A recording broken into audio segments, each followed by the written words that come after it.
Welcome to Audit the Audit, where we sort out the who and what and the right and wrong of police interactions. This episode covers citizen's arrest, reasonable suspicion, and trespassing, and is brought to us by Loaf's channel. Be sure to check out the description below and give them the credit that they deserve. Before we dive into the interaction, I want to give a big thanks to the sponsor of this episode, Fume. Cold turkey may be great on sandwiches, but there's a better way to break your bad habits. We're not talking about some weird mind voodoo or sacred crystals from your crazy neighbor. We're talking about our sponsor, Fume, and they look at the problem in a different way. Instead of electronics, Fume is completely natural. Instead of vapor, Fume uses flavored air. And instead of harmful chemicals, Fume uses all natural, delicious flavors. You get it? Instead of bad, Fume is good. It's a habit you're free to enjoy and makes replacing your bad habit easy. It fills the void in a natural, guilt-free way. Your Fume comes with an adjustable airflow dial and is designed with movable parts and magnets for fidgeting, giving your fingers a lot to do, which is helpful for de-stressing while breaking your habit. The base was launched in January. It's a weighted stand to rest your Fume on when not in use, with a magnet inside that keeps your Fume attached. The Fume device can be spun around on it, which is good for fidgeting. I personally love all the movable parts on my Fume, and having the base takes fidgeting to a new level. My hands are always busy when I'm holding my Fume, and it helps keep me focused on whatever I'm working on. Stopping is something we all put off because it's hard, but switching to Fume is easy, enjoyable, and even fun. Fume has served over 150,000 customers and has thousands of success stories, and there's no reason that can't be you. Join Fume in accelerating humanity's breakup from destructive habits by picking up the Journey Pack today. Head to tryfume.com/audit or scan the QR code and use code AUDIT to get 10% off when you get the Journey Pack today.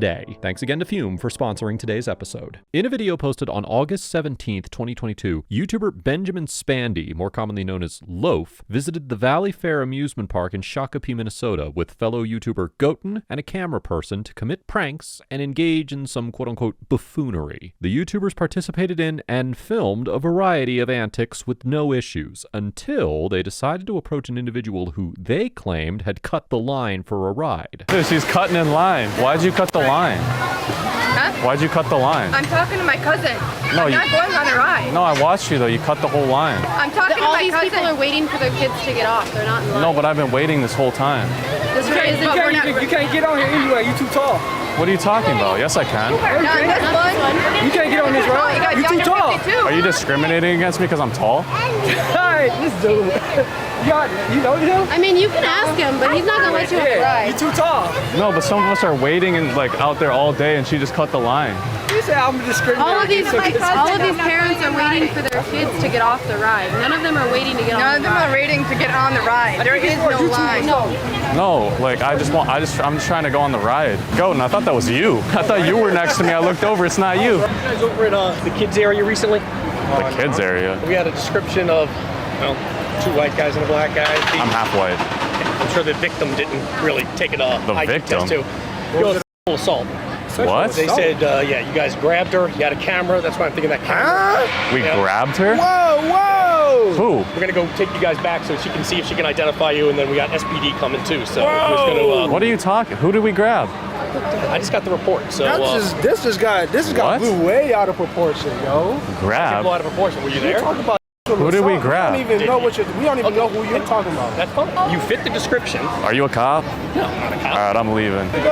I don't have to wait for anything. Are we under arrest? No, but you're not gonna. Okay. You're also on private property. So. Yeah, so we'll leave the park then. I'm not staying here with people like accusing us of sexual assault. The director of security tells the YouTubers that they are not under arrest, but that they need to follow him so the accuser can identify them. And Mr. Spandy argues that they do not have to remain at the park if they are not under arrest. Section 629.37 of the Minnesota statutes provides that a private citizen may arrest another, quote, for a public offense committed or attempted in the arresting person's presence, when the person arrested has committed a felony, although not in the arresting person's presence, or when a felony has in fact been committed and the arresting person has reasonable cause for believing the person arrested to have committed it. While interpreting this statute, the Minnesota Court of Appeals explained in the 2002 case of State versus Esquivel that, quote, before a private citizen can make an arrest, the arresting citizen must have probable cause to believe that the other person has violated the law. Accordingly, although the security director did not personally observe the YouTubers commit any crimes, he may have been within his authority to detain them as a citizen's arrest based on the accusation of sexual assault, provided he she had sufficient probable cause to believe they had committed a felony. In the 2008 case of U.S. versus Wallace, the 8th Circuit Court of Appeals, which has jurisdiction over Minnesota, determined that information supplied by the victim of a crime can be sufficient to establish probable cause, now quoting, absent some indication the information is not reasonably trustworthy or reliable. In the Wallace case, an officer relied on a minor's interview detailing her sexual assault in a search warrant affidavit, and the court determined that while some of the minor's statements may be false, they were sufficient for probable cause because the officer had the opportunity to assess the credibility of the victim's account related to the crime at issue. However, it is important to note that in addition to requiring probable cause, when an offense is not committed in the presence of the individual making the arrest, Minnesota's citizen's arrest statute requires the crime in question to be a felony for an arrest to be lawful. During the interaction, the security guard stated that the YouTubers were accused of sexual assault, specifically grabbing the individual. Section 609.343 of the Minnesota statutes provides in part that a person who engages in sexual contact with another person is guilty of criminal sexual conduct in the second degree, which is a felony offense, if the actor actually inflicts bodily harm, or if the actor causes personal injury and attempts or threatens to inflict bodily harm, or commits or threatens to commit another crime against someone. For the purposes of this statute, the term sexual contact is defined in section 609.341 of the Minnesota statutes as including, quote, the intentional touching by the actor of the complainant's intimate parts, or the touching of the clothing covering the immediate area of the intimate parts without the complainant's consent, while personal injury means bodily harm, severe mental anguish, or pregnancy. And section 609.02 of the Minnesota statutes defines the term bodily harm as, quote, physical pain or injury, illness, or any impairment of physical condition. Accordingly, depending on where on her body the individual alleged that she was grabbed, and whether she claimed to suffer any physical pain, injury, or severe mental anguish, it is possible that a court could conclude that the security guard had the probable cause necessary to conduct a citizen's arrest for the felony offense of second-degree criminal sexual conduct. What did we do? We're going to bring you up to the front, and then we get the person to come see if they can identify you. Which way's the exit?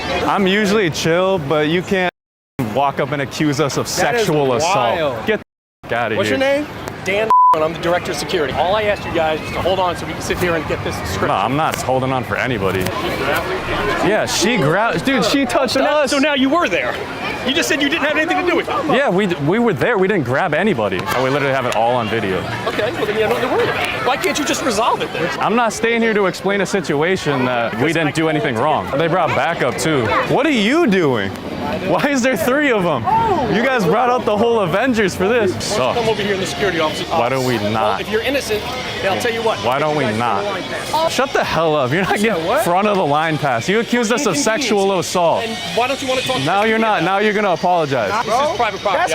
Oh, okay. I'll step up. At this point. No, you should. How is she scared? Oh my God. She said 3 people assaulted her. There is no Why way. wouldn't she be Get scared? out of here. This dude offers front of the line passes for the inconvenience. Get out of here. He's the guy that gets rejected from the police academy and then goes and power trips on everybody. It's not an inconvenience. People get their lives ruined from that. What's going on, guys? What's up? Nothing much. Hang on a second. Is anything the problem?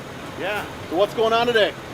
They walked up and accused us of sexual assault. We have the whole thing on camera. We didn't do anything. Okay. And I don't know much. I'm just trying to look into it, trying to get both sides of the story too. You're worried about recording. Everything's recording right here as well. are we under arrest or? No, we're just being. So we can leave. We can leave You're then. being detained. Really free to look into something. If you Okay. want to get rough like that, I'm you not can go getting. all day I'm long. not getting All right? rough. You have an ID with you. Yeah. Break it out. Why are we being We're detained? looking into something I right don't now. think we committed a crime for us to be asked questions for Yeah. IDs and stuff. So are we free to go? Well, then you can go to jail if you'd like. If you're not going to identify yourself. It's I'll that simple. identify myself, but like I'm Okay. confused. An officer with the Shakopee Police Department arrives at the park and implies that he will take the YouTubers to jail if they do not identify themselves. Minnesota has not passed a so-called stop and identify statute requiring individuals to identify themselves during Terry stops. However, refusing to identify oneself to law enforcement could potentially result in a conviction for obstruction. According to section 609.50 of the Minnesota statutes, it is a violation of Minnesota law if an individual, quote, obstructs, resists, or interferes with a peace officer while the officer is engaged in the performance of official duties. In the 1988 case of State versus Kroski, the Supreme Court of Minnesota held that, quote, the statute forbids intentional physical obstruction or interference with a police officer in the performance of his official duties. The statute may be used to punish so-called fighting words words, or any other words that by themselves have the effect of physically obstructing or interfering with a police officer in the performance of his duties. However, in the 2022 case of Turner versus State, the Court of Appeals of Minnesota upheld an obstruction conviction against a citizen who repeatedly refused to provide his identification to a police officer who had reasonable suspicion to believe he was violating a local ordinance. Similarly, in the 2016 case of Lawley versus Johnson, the United States District Court of Minnesota concluded that an individual's refusal to identify while walking and talking with an officer could potentially, quote, form an independently valid basis for arrest for obstruction. Accordingly, it is possible that a court would conclude that the YouTubers could be convicted of obstruction for refusing to identify themselves, as long as the court also determined that the officers had the reasonable suspicion necessary to detain them. As the Supreme Court noted in the 2014 case of Navarrete versus California, the court has, now quoting, firmly rejected the argument that reasonable cause for an investigative stop can only be based on the officer's personal observation, rather than on information supplied by another person. Therefore, assuming that the park furnished the same amount of information to the officers that the director of security provided to the YouTubers, it is likely that the officers had the authority to briefly detain them to perform an investigatory stop, as even a mere allegation that the YouTubers supposedly grabbed someone would probably give the officers reasonable suspicion to believe that they potentially violated Section 609.224 of the Minnesota statutes, which codifies the misdemeanor offense of assault in the 5th degree, and simply requires that an individual intentionally inflict bodily harm upon another. I don't have no idea. Difficult, that's fine. We can do that. I'm not trying to be difficult. I'm really not. Okay. And you don't have an ID on you at all? Okay. What about you? He's deaf. He's deaf? Let me grab it. His wallet's in the car. All I know is Valley Fair Security called us to look into something, all right? I don't know what's going on. There's two sides to every story. I know that from doing this job for a long time. We're waiting to get more information from here and see what's going on, okay? On your point of view, what happened? Nothing. Nothing. Baffled. Nothing happened. There's no reason why we would stop you. Nope. There's no reason why you would accuse us of that. Okay. So you guys tell me what happened here, what was going on that caused this issue to arise and us being here. I'm genuinely confused at what situation. We walked up and talked to somebody that was waiting for a ride. That's the only thing I can think of. We have it all on camera. We didn't touch anybody. So much about touching. We didn't say anything like sexual or anything. Yeah. Okay. I asked her why she cut the line. I said, why'd you cut the line? What's the sexual assault that we've got? Because he said that we touched somebody and we sexually assaulted them. Again, I'm coming into this at the end here trying to sort it out and figure out all what's Yeah, yeah, yeah. okay. So in your guys' eyes, nothing happened. No. Nothing. What's this caution hot moms or wet moms thing? It's just merch. You like it?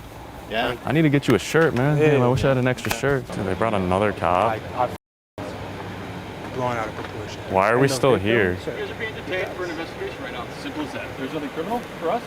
So do your thing, whatever you need Hey, to do. I want a 1-year pass. I had to call my lawyer over this, and I'm pissed off. Not y'all. Y'all doing your job. Well, I'm mad at security. Sure. Like I said, that's why we were hanging out, waiting to figure out what happened. I'm just starting up, so I didn't want to. Bro, you need to stop talking. So she was assaulted. Then That's a very. I like how he's whispering over there, like, can we get him a formal trespass, please? Like he's well, you guys are going to be like a trespassed. big guy. Add it to the list, man. Well, do you guys have paperwork for him, or what do you Oh, guys we wanna got do? it. Oh, so we're just going to print something out for you. It's just going to be the trespass form. Are we required to sign it? I don't No. think we. Can I take a picture with you guys? Or if I do come back. That would be a cold picture for Instagram. He's got to be in it too. He's got to be in it I want too. the real good guys here. Not him though. Yeah. Reserve. Hell yeah. Bigger than black and white guys. All right. Yeah. Absolutely. And I got a paperwork for you. Trespass for a year. All right, add it to the Trespass list. For a year. Trespass for a year. All right, Anything else guys. for us guys? Nah, that's it for me. Nothing criminal. Nothing criminal? Appreciate you guys. I told you, security, whatever his name was.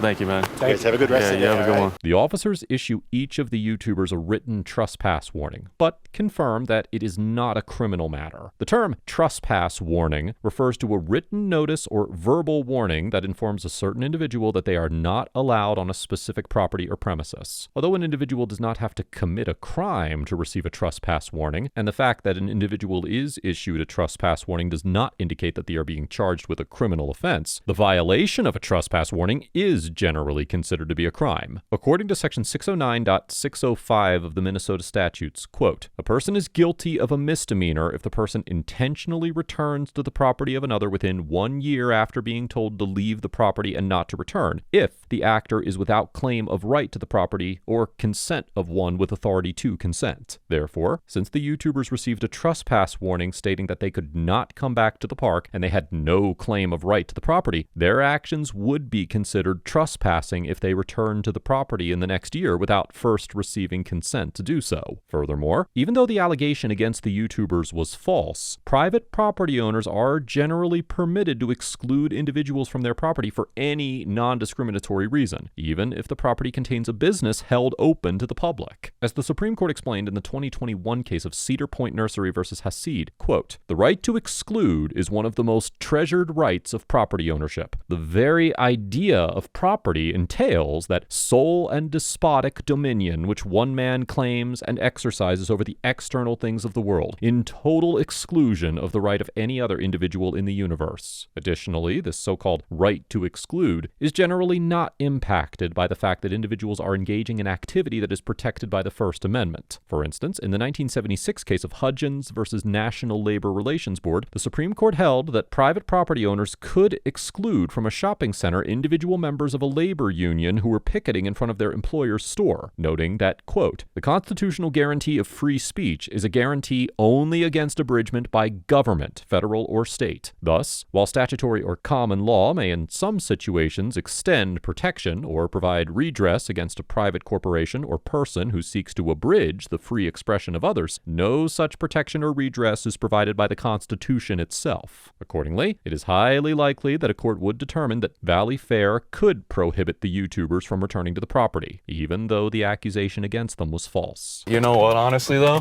I would have been disappointed if we left there without a trespass. Like, this is a badge of honor right here. For real. Like, the part that pisses me off is that she accused us of sexual assault. They found no criminal activity. They decided we didn't do anything wrong. I guarantee you she gets to walk back into the park and just like enjoy her time on the rides. No consequences. The messed up part is like the cops pull up. All they hear is what they tell them. So like they told us we were in there doing that stuff. So they pull up thinking we were. So that's why he came out of the police car all hostile. After the interaction with officers, the YouTubers left Valley Fair and continued to discuss the encounter as they drove. The video concluded with Mr. Spandy using his trespass notice as a placemat while eating tacos at a nearby restaurant. It is unknown whether Mr. Spandy or the other individuals involved in this incident intend to pursue legal action, and it does not appear that Valley Fair Amusement Park has responded to the video. Overall, the Shakopee police officers get an A- because although the interaction began on an unnecessarily hostile note, the officers maintained respectful and professional demeanors for the rest of the interaction, likely remained within the bounds of their lawful authority throughout the encounter, and set the tone for generally positive interactions with Mr. Spandy and his friends while they were being detained. The officers demonstrated a willingness to investigate the complaint against the YouTubers objectively and without bias, and once they determined that no crime had been committed, they allowed the YouTubers to leave the park without infringing on their constitutional liberties, while simultaneously respecting and enforcing Valley Fair's property rights. I commend the officers for successfully engaging in friendly conversation with the YouTubers while avoiding their attempts to prompt them to make unprofessional comments, and for not escalating this situation unnecessarily or arresting the YouTubers without conducting an investigation. Mr. Spandy and his friends get an A, because although their conduct was sometimes obnoxious and immature, they remained within their First Amendment rights throughout the encounter, generally cooperated with the officers' investigation while still communicating their innocence, and clearly recognized that the officers were simply doing their jobs by investigating the false allegation. The YouTubers had every reason to be angry that they were falsely accused of sexual assault, but they demonstrated the ability to separate their emotions from their actions and allowed the officers to complete their investigation without taking their frustrations about the situation out on them. While the officers' attitudes certainly set the tone for the favorable outcome of this encounter, the YouTubers also played a considerable role in the positive resolution of the incident by being willing to allow the officers to investigate and come to the conclusion that they had not committed any crimes. Let us know if there is an interaction or legal topic that you would like us to discuss in the comments below. Thank you for watching, and don't forget to check out my second channel for even more police interaction content.